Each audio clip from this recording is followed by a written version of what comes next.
साधना का सबसे बड़ा सूक्ष्म स्वरूप है प्रतिक्षण अपने आराध्य देव का मधुर मधुर स्मरण। ये सबसे बड़ा साधन है और इसी से भगवत प्राप्ति होती है, केवल इसी से भगवत प्राप्ति होती है। और सब साधन है उनका फल है स्मृति, और ये मधुर मधुर स्मृति ही भगवत प्राप्ति कराती है। अनन्य चेता सततम यो माम स्मृति नित्यसा तस्याहम सुलभा पार्थ। भगवान कह रहे मैं उसके लिए सुलभ हो जाता हूं जो नित्य निरंतर मेरे में आसक्त चित्त होकर मेरा स्मरण करता है। अनन्य चेता सततम यो माम स्मरति नित्यसा, इससे बड़ा कोई साधन नहीं है और ये सबसे कठिन है। चाहे निराकार उपासक हो चाहे साकार उपासक हो, बिना स्मृति के वो अपने लक्ष्य की प्राप्ति नहीं कर सकता।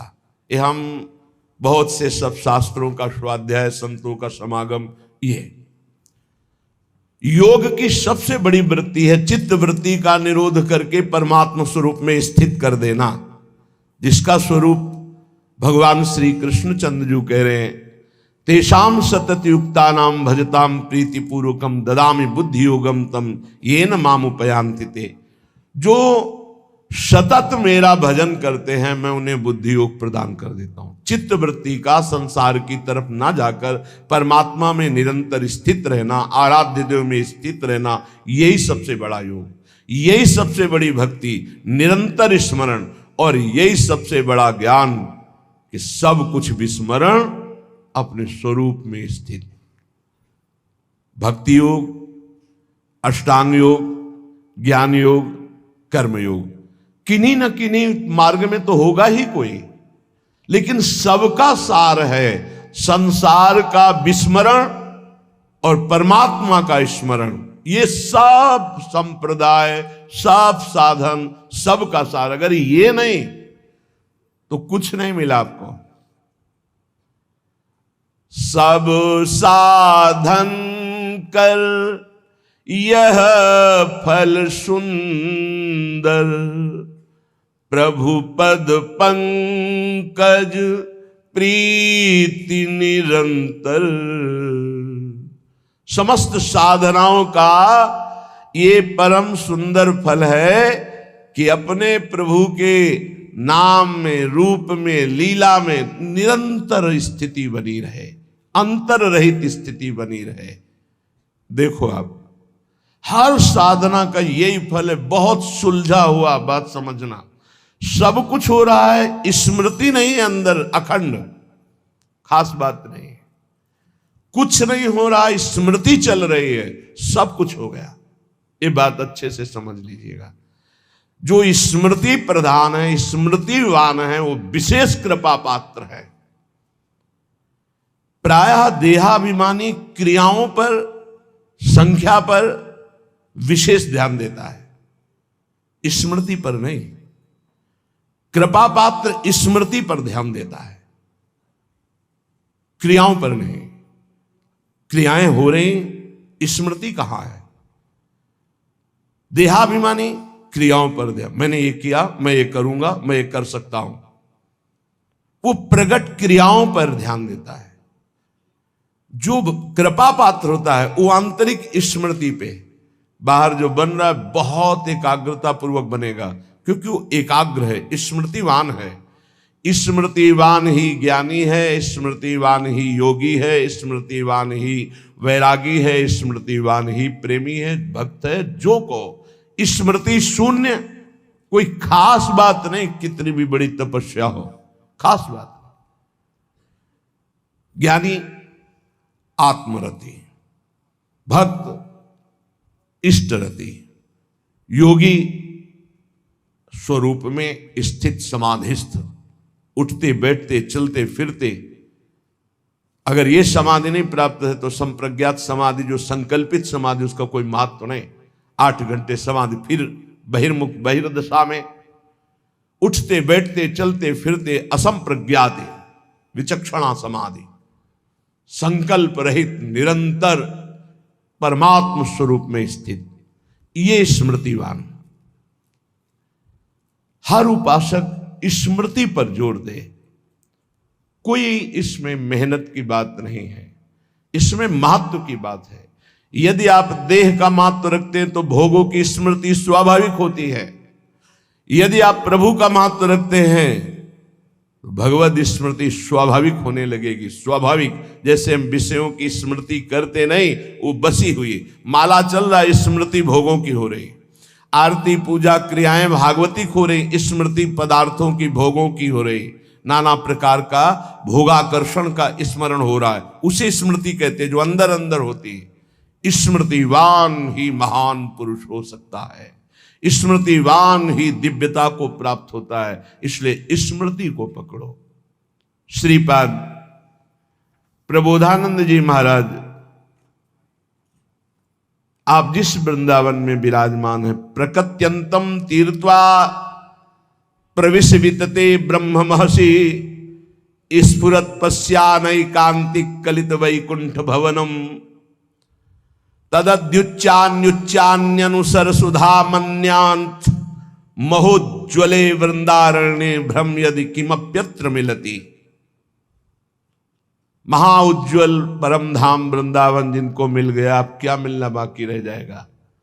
बहुत बड़ी ये प्रेम सिद्ध भूमि है, यहां वास मात्र करने से भगवत प्राप्ति है।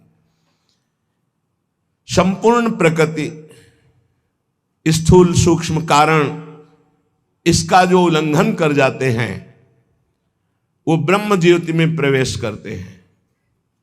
त्रिगुणात्मिका माया पर जो विजय प्राप्त करते हैं वो ब्रह्म तेज में लीन होते हैं। उससे भी परे जो एकांतिक भगवत प्रीति संपन्न है, उनका वैकुंठ में प्रवेश होता है। उससे भी उच्चतर और भगवान की विभिन्न लीला धाम है, उससे भी उच्चतर ये महाप्रेम रस समुद्र वृंदावन धाम है। ये सर्वोपरि उज्जवल प्रेम रस प्रदान करने वाला। यदि तुम्हें वृंदावन मिल गया तो अब कुछ भी मिलना बाकी नहीं रह जाएगा। इसलिए वंदे वृंदावनगत महम भक्ति भारावनम्रो धन्याग्रण्यम क्रमिमपि न चान्यत्र संस्थांतरणाय। मैं वृंदावन की कृपा से वृंदावन की महिमा को जितना जान रहा हूं, श्रीपाद कह रहे हैं यहां के किसी भी जीव का अपमान मत करना। आप यहां का अगर कीड़ा भी दिखाई देगा तो मैं माथा रख करके उसको दूर से पंचांग प्रणाम करूंगा कि तू धन्य है, वृंदावन में कीड़ा बना, मेरी स्वामिनी के महल का है। बहुत ध्यान देने, किसी की निंदा या अपमान या प्रहार दंड देना ये तो बहुत दूरी बात है। यहां छोटे से छोटे जिसे तुम निम्न कोटि का जीव समझ रहे हो, बड़ा भारी परमहंस महात्मा बना हुआ है। वंदे वृंदावन गतमहम भक्ति भारावनम्रो धन्याग्रण्यम क्रमिमपि। यहां वृंदावन के क्रमी को मैं प्रेम भार से झुककर मस्तक रखकर प्रणाम करता हूं, क्योंकि प्रियाजू के महल का है।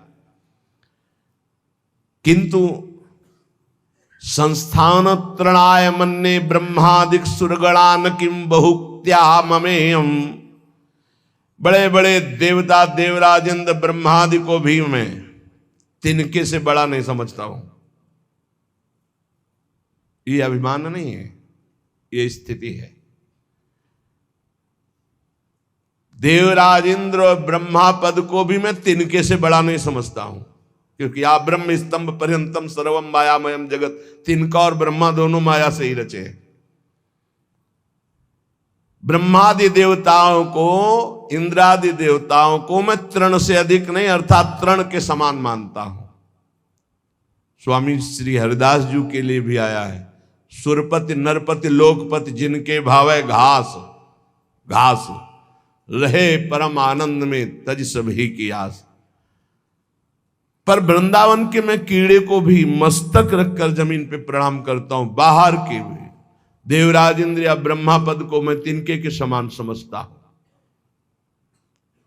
ऐसा आया है रसिकों के लिए, कि 7 गांठ कौपीन में इंद्र बापुरो कौन। बेचारा इंद्र उनके सामने क्या, किनके सामने? बोले जिनकी लंगोटी भी 7 जगह से सिली हुई या गांठ लगी हुई है, सही लंगोटी भी नहीं है, पर प्रिया प्रीतम के अनुराग में तो बोले इंद्र बापुरो कौन। बेचारा इंद्र क्या है उनके सामने। ये पक्की बात है। जो अपने आराध्य देव की प्रीति को प्राप्त हो गया है उसके सामने कुछ नहीं है, कोई पद नहीं।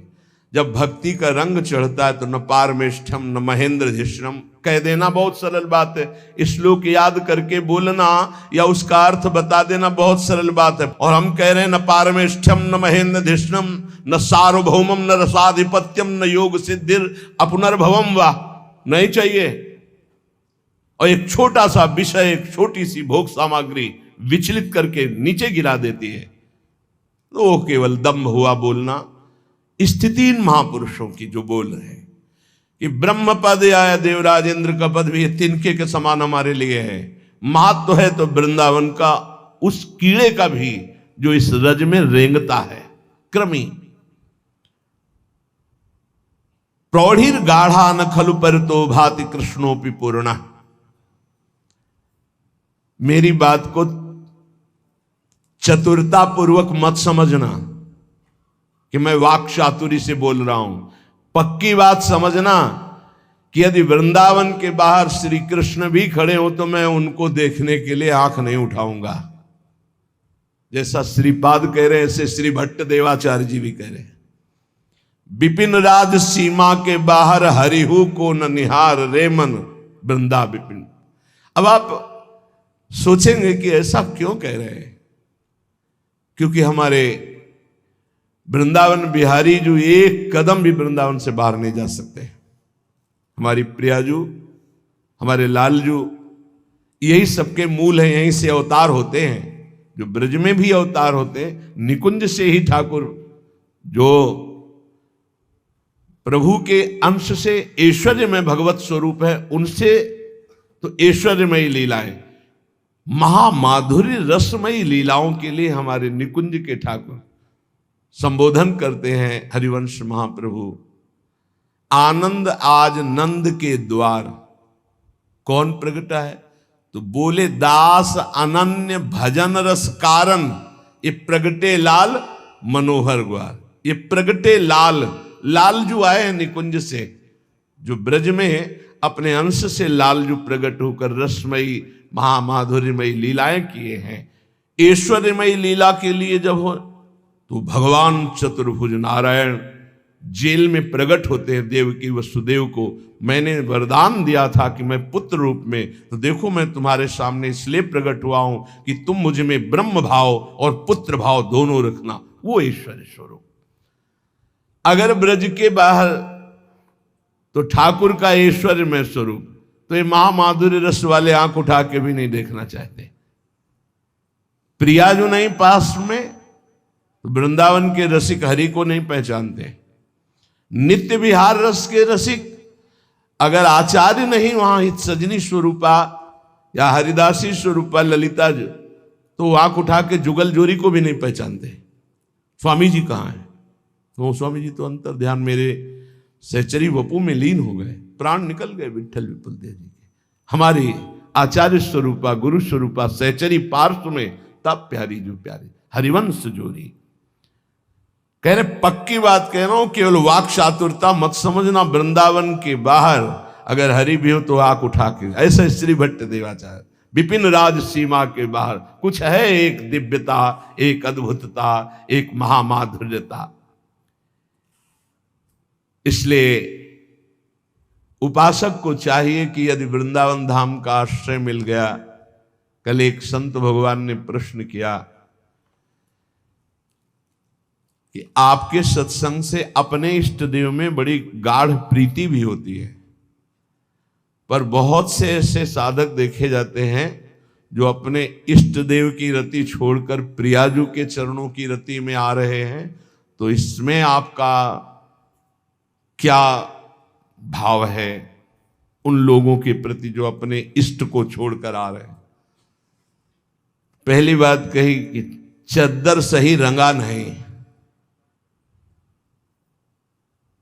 अगर सही रंग गया है तो काली कामरी पर दूसरा रंग नहीं चढ़ता है।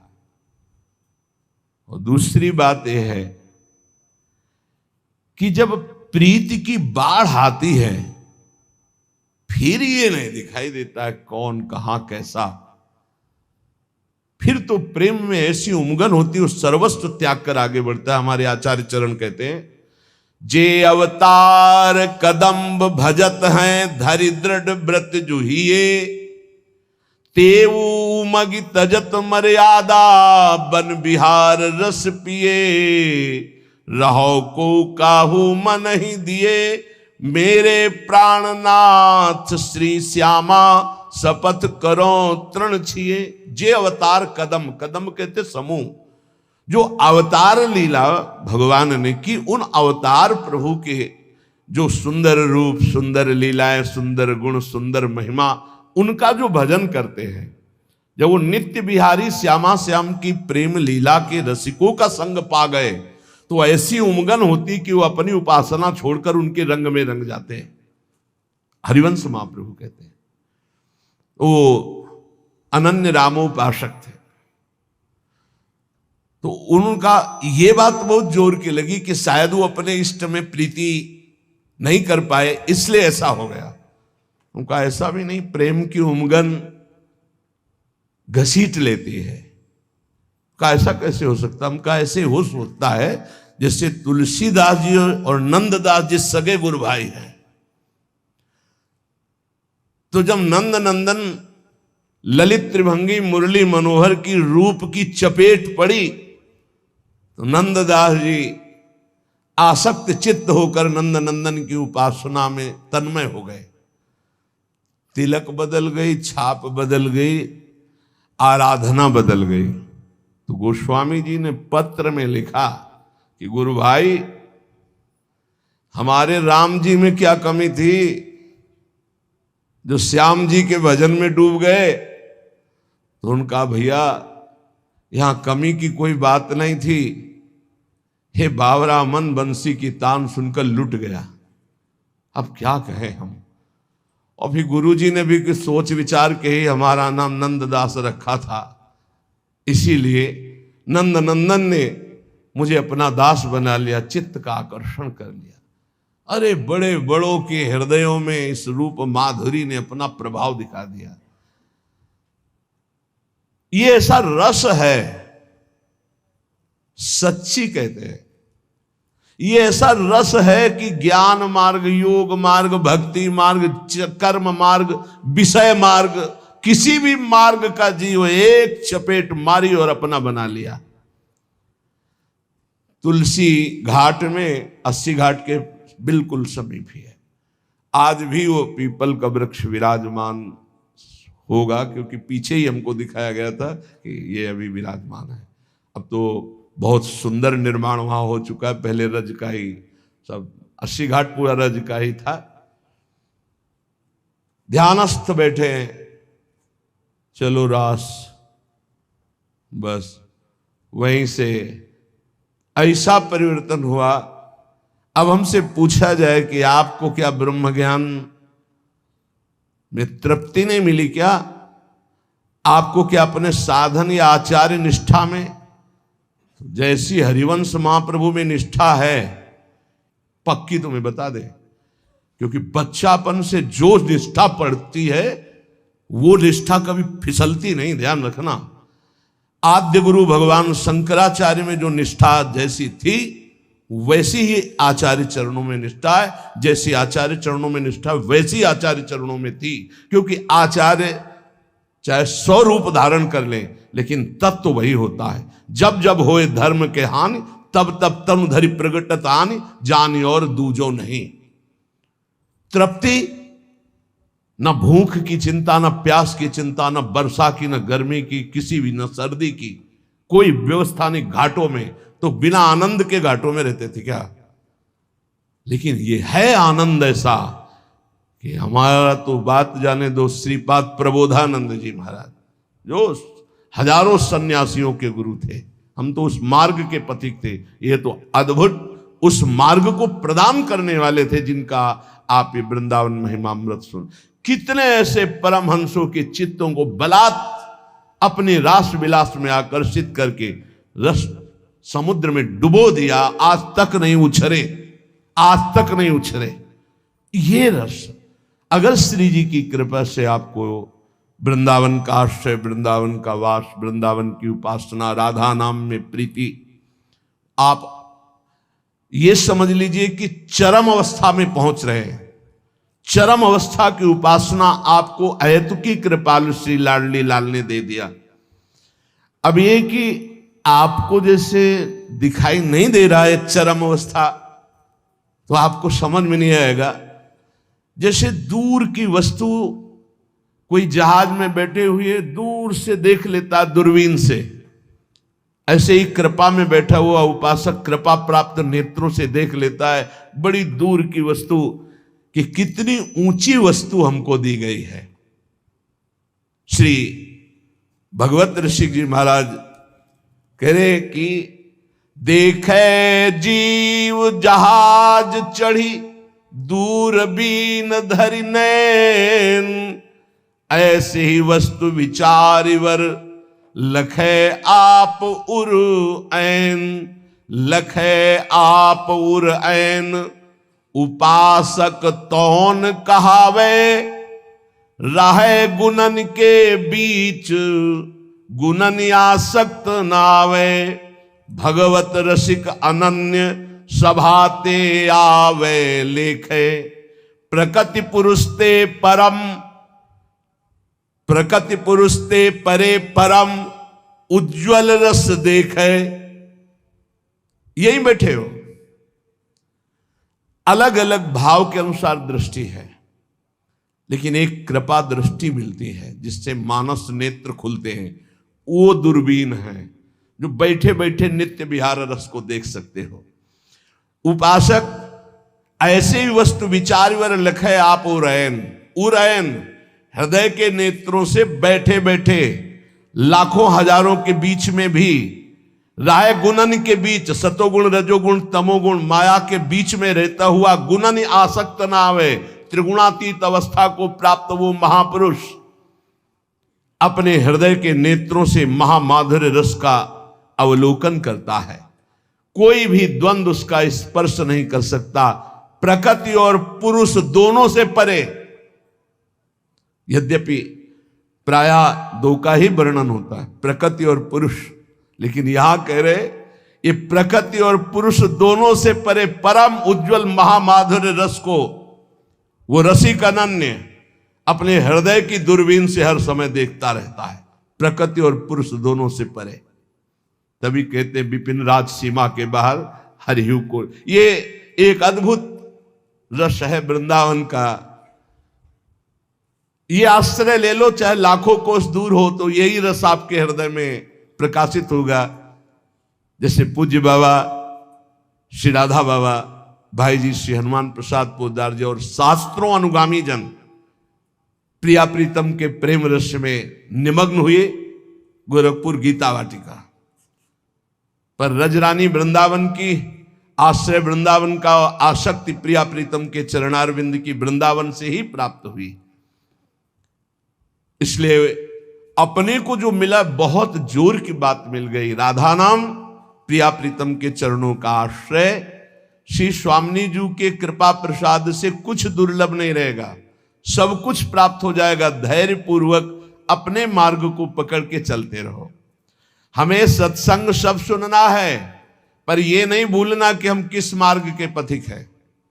महापुरुषन ने सब रस गायो देखनो, यह है कि उनको हियो कहां ठहरानो ताको गहनो। सत्संग में सब धर्म की बात होगी, लेकिन आपको अपने अनन्य धर्म की बात पकड़नी और अपने मार्ग में चलना है। जब कोई उपासक भगवत मार्ग में प्रवीणता पूर्वक चलना चाहे तो बोले त्यक्त संगो, बहुत ध्यान से सुनना। जित क्रोधो लघ्वाहारो जितेंद्रिय, पिधाय बुद्ध्या द्वाराणि मनो ध्याने निवेशयेत्। महान अवधूत श्री दत्तात्रेय जी महाराज, यदि तुम भगवत मार्ग में चलना चाहते हो, भगवत प्राप्ति करना चाहते हो, तो कह रहे त्यक्त संगो, किसी का भी संग स्वीकार ना करें। ये बहुत खास बात साधना में है। अपना जीवन में प्रभु और गुरुदेव के सिवा कोई संगी नहीं होना चाहिए। ये देखो, अगर महापुरुषों के वचनों को स्वीकार न किया जाएगा तो फंसने में देर नहीं लगती, मिनट नहीं लगती फंसने में। मिनट कहने में देर लगती, फंसने में देर नहीं लगती। इस भोगों का राग, संपत्ति का राग, पद का राग, ये सब संग के अंतर्गत आता है। संग का मतलब किसी व्यक्ति से ही नहीं है, व्यक्ति, वस्तु, स्थान सबसे है। ज्ञान का वर्णन कर लेना और स्थिति में रहना बहुत कठिन बात है, बहुत कठिन बात है, बहुत कठिन बात। पूज्यपाद सिवड़िया बाबा जी महाराज जब गंगा किनारे भ्रमण करते थे तो कानपुर के आगे एक स्थान पर योग वासिष्ठ का प्रवचन एक कर रहे थे। ऐसा आत्मज्ञान का वर्णन कर रहे थे, बाबा को पूरा लगा कि ये बोधवान पुरुष है। 3 दिन तक प्रवचन नीचे बैठ के सुना, फिर पीछे गए और एकांत में उनसे मिले और कहा, मैं केवल एक शब्द पूछना चाहता हूं, आपको आत्मबोध है? तो उनका, आप हमारे आश्रम गुरु हैं। सन्यासी गृहस्थ का आश्रम गुरु होता है, आपसे मिथ्या भाषण महापाप होगा, इसलिए प्रभु मैं वाक्पटु हूं, विद्वान हूं, शास्त्रों का सम्यक ज्ञान है, लेकिन तत्वबोध नहीं है। उनका बस मुझे इतना ही। बाबा ने अपने अनुभूति में, शास्त्र का ज्ञान होना एक अलग विषय है और तत्व बोध होना एक अलग विषय है। यहां परम अवधूत दत्तात्रेय भगवान कह रहे, यदि तुम्हें तत्व बोध प्राप्त करना, भगवत प्राप्ति करनी है, देखो, अगर आप सोचो कि मैं प्रेम मार्ग का हूं, मुझे तत्वबोध से क्या मतलब है, तो सर्वान वस्तुतया निरीक्ष, ये तत्वबोध ही ध्यान रखना। ये क्रूरा अपि पापिनो न च सताम संभाष्य दृश्या से सर्वान वस्तुतया निरीक्ष, परम स्वाराध्य बुद्धिर्मम, सब में, पापी में, पुण्यात्मा में, सब में एक मेरे आराध्य देव, ये तत्वबोध ही है। बोले त्यक्त संगो, त्यक्त संगो। त्यक्त संगो का मतलब केवल बाहरी व्यक्ति नहीं है, वस्तु है, स्थान है, पद है, प्रतिष्ठा है, संपत्ति है, ये बाहरी है। केवल इतना ही नहीं, अंदर की वृत्ति है, अंदर की मान्यता है, अंदर का अहम है, अंदर के विचार हैं, उनसे भी असंग रहना है।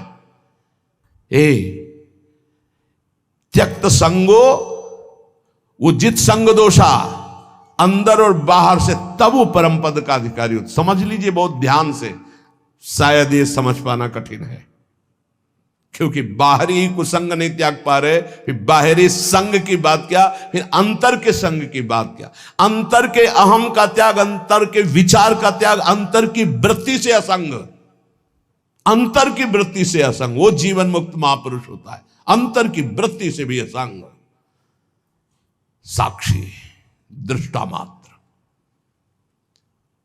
आगे चलकर समझ में आएगा। त्यक्त संगो, अगर भगवत प्राप्ति करनी तो ये सूत्र बहुत अमृत है। किसी भी दृश्य, किसी भी व्यक्ति, किसी भी वस्तु, किसी भी पाद, किसी भी वृत्ति, किसी भी विचार, कहीं भी नहीं, हर समय साक्षी, निर्लेप, असंग, तब वो परम पद का अधिकारी। वही प्रिया जो मुस्कुरा के दे देती है, इसलिए अलवेली सरकार है।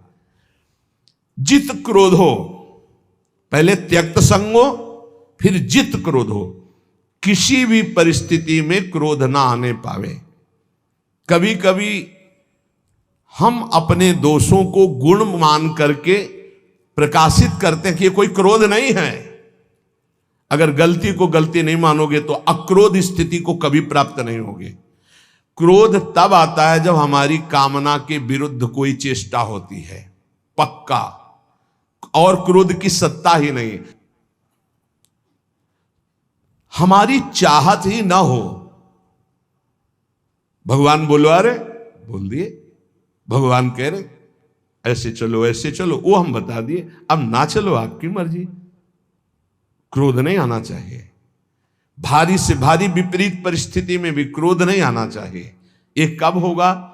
जब सामने हम प्रभु देखते हैं। हमें तभी क्रोध आता है जब हमारी चाहत के विपरीत क्रिया होती है और हमारे चिंतन के विपरीत चिंतन होता है। आ गया क्रोध, आ गया क्रोध, शुरुआत हो गई। अब अभद्र शब्द, दुरुक्ति, दुरुक्ति माने गाली, ये पहचान है कि क्रोध देवता पधार चुके हैं। और वो सीधे तप, पवित्रता, भजन, इसको चाटते हैं, वो इसको भस्म करते हैं, इसको लेते हैं। क्रोध देवता तुम्हारे तप को, तुम्हारी पवित्रता को, अंतःकरण की तुम्हारे साधन को चाट जाएंगे, कुछ अनुभव नहीं होगा। जब हमारा ये चिंतन गिरा कि सामने प्रभु नहीं, हमारी बात नहीं मानता, विपरीतता है, वहीं क्रोध आ जाएगा। अन्यथा आने का कोई भी रास्ता नहीं क्रोध के। जित क्रोध, यहां कह रहे जित क्रोध हो, भगवान अवधूत दत्तात्रेय जी, अगर उपासक को परम पद पे आरूढ़ होना है, दिव्य साधना संपन्न बनना है, तो क्रोध पर विजय प्राप्त, कभी गुस्सा नहीं आना चाहिए। वो कब होगा? हम व्यक्ति देखते हैं तब गुस्सा आता है। हम भगवत भाव करेंगे तो जलेगा हृदय पर, हम गुस्सा नहीं कर पाएंगे।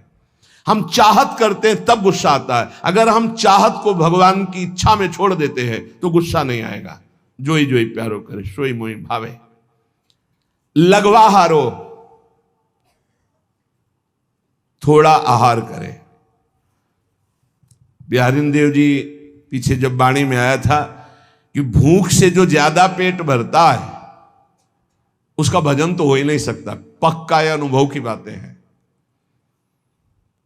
भूख से कम भोजन करने पर हमारी जो जीवनी शक्ति है कुछ पचाने में लगती है और कुछ से हम भजन कर लेते हैं। अगर भूखे हैं हम तो हमारा चिंतन बार बार खिंचता है भूख की तरफ। इसलिए लघवा हारो, थोड़ा आहार डाल लिया जाए। और ये अभ्यास से होता है। एक एक कवल केवल आप कम कर लीजिए तो बहुत थोड़े आहार में आपकी दिनचर्या बहुत स्फूर्ति वाली हो जाएगी। आप ये भ्रम छोड़ दें कि हम जितना अधिक आहार करेंगे उतने अधिक शक्तिशाली बनेंगे, ऐसा नहीं है। विचार आपके, संकल्प आपका, ये आपकी सामर्थ्य होती है। शुद्ध संकल्प, ये हम सांसारिक भाषा में बोल रहे हैं। शुद्ध संकल्प, शुद्ध विचार, पवित्रता, जितेंद्रियता, लघुआहार, आप महान बलशाली हो जाएंगे, पक्का। देखो, संकल्प रहित होकर देखो, भगवद आश्रित होकर देखो, और अपार सामर्थ्य। शुद्ध संकल्प का कितना बड़ा चमत्कार है कि आप नहीं समझ पाएंगे, कि विश्वास ही नहीं कर पाएंगे।